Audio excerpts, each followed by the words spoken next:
ये श्लोक श्रीमद् भगवद गीता का प्रथम श्लोक है, जो महाभारत के भीष्म पर्व में आता है।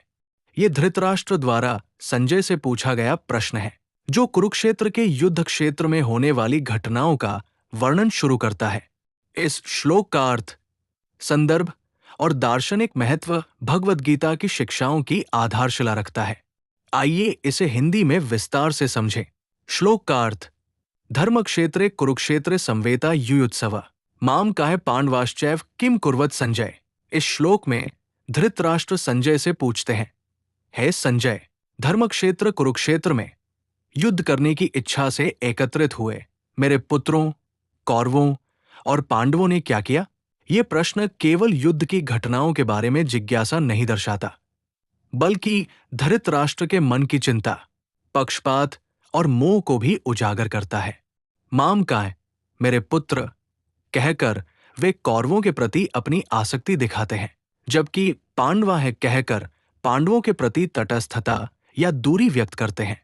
ये शब्द चिन्ह उनके मन की पक्षपातपूर्ण सोच को प्रकट करता है। धर्मक्षेत्रे कुरुक्षेत्रे में कुरुक्षेत्र को धर्मक्षेत्र कहा गया है, जो इस स्थान के पवित्र और धार्मिक महत्व को दर्शाता है। पौराणिक कथाओं के अनुसार कुरुक्षेत्र वह स्थान है जहां प्राचीन काल में राजा कुरु ने तप और धर्म का अनुष्ठान किया था। यहां होने वाला महाभारत का युद्ध केवल सत्ता का संघर्ष नहीं, बल्कि धर्म और अधर्म के बीच का महासंग्राम है। कुरुक्षेत्र का धर्मक्षेत्र जीवन का प्रतीक है, जहां प्रत्येक व्यक्ति को अपने कर्तव्यों और नैतिकता के बीच चयन करना पड़ता है। इस श्लोक के माध्यम से भगवद गीता का कथानक शुरू होता है, जिसमें अर्जुन का नैतिक संकट और भगवान श्री कृष्ण की दिव्य शिक्षा केंद्रीय विषय बनते हैं।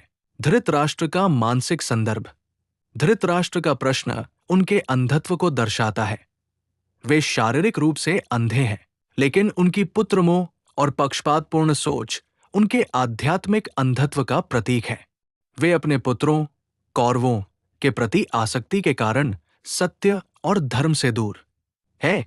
माम काय शब्द उनकी इस मानसिकता को उजागर करता है कि वे कौरवों को अपने और पांडवों को पराया मानते हैं, हालांकि दोनों ही उनके परिवार का हिस्सा है। ये पक्षपात उनके प्रश्न में छिपी चिंता को दर्शाता है कि युद्ध का परिणाम क्या होगा। संजय की भूमिका, संजय, जो व्यास द्वारा दी गई दिव्य दृष्टि के कारण युद्ध का प्रत्यक्ष साक्षी है, धृतराष्ट्र को सत्य का दर्शन कराते हैं।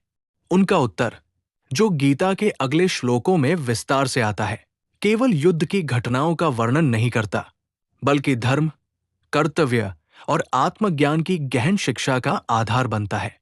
संजय का दृष्टिकोण निष्पक्ष और सत्यनिष्ठ है, जो धृतराष्ट्र के पक्षपात के विपरीत है। ये श्लोक इस बात का संकेत देता है कि सत्य को देखने के लिए हमें अपने मोह और स्वार्थ से ऊपर उठना होगा।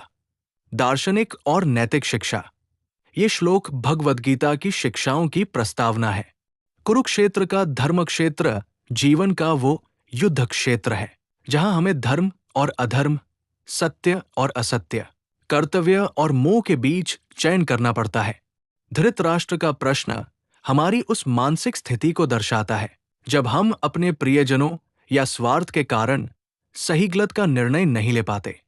गीता में आगे चलकर श्री कृष्ण अर्जुन को कर्मयोग, भक्ति योग और ज्ञान के माध्यम से ये सिखाते हैं कि कर्तव्य का पालन निष्काम भाव से करना चाहिए। ये श्लोक हमें ये भी सिखाता है कि जीवन में सत्य और धर्म का मार्ग चुनना आसान नहीं होता, लेकिन यही आत्मज्ञान और मुक्ति का मार्ग है। आधुनिक प्रासंगिकता, आज के संदर्भ में ये श्लोक हमें ये सिखाता है कि हमें अपने कर्तव्यों का पालन निष्पक्षता और नैतिकता के साथ करना चाहिए। धृतराष्ट्र की तरह हम भी अक्सर अपने स्वार्थ, मोह या पक्षपात में फंस जाते हैं, जिसके कारण सही निर्णय लेने में असमर्थ होते हैं। ये श्लोक हमें आत्मनिरीक्षण करने और अपने जीवन के धर्म क्षेत्र में सही मार्ग चुनने की प्रेरणा देता है। निष्कर्ष, ये श्लोक केवल एक प्रश्न नहीं, बल्कि मानव जीवन के नैतिक और आध्यात्मिक संघर्ष की शुरुआत है। ये हमें धर्म, कर्तव्य और सत्य के महत्व को समझाता है।